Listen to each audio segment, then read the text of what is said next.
नेत्याचा वाढदिवस आहे, बायका नाचवा. सभेला गर्दी होत नाहीये, बायका नाचवा.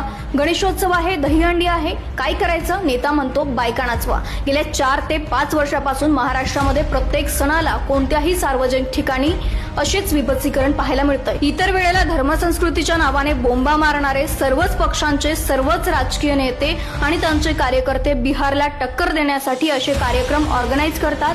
शिवाजी महाराजांच्या विचारांचा वारसा जपतो असा आव आणणारे शिवाजी महाराजांच्या जयंतीला आणि आंबेडकरांच्या जयंतीला डीजे लावून नाचतात.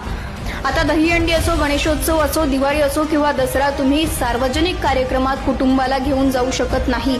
महाराष्ट्रामध्ये लोककला, लोकगीते आता त्याचे महत्त्व तर कमी होतच चालले आहे, पण याचा सर्वात जास्त वाईट परिणाम येणाऱ्या लहान पिढीवर होत आहे. नेत्यांचे कर्तृत्व शून्य, त्यांच्या शब्दाला कुणी वाव देत नाही. फक्त गर्दी आकर्षित करण्यासाठी बायकांना बोलवून नाचवले जाते.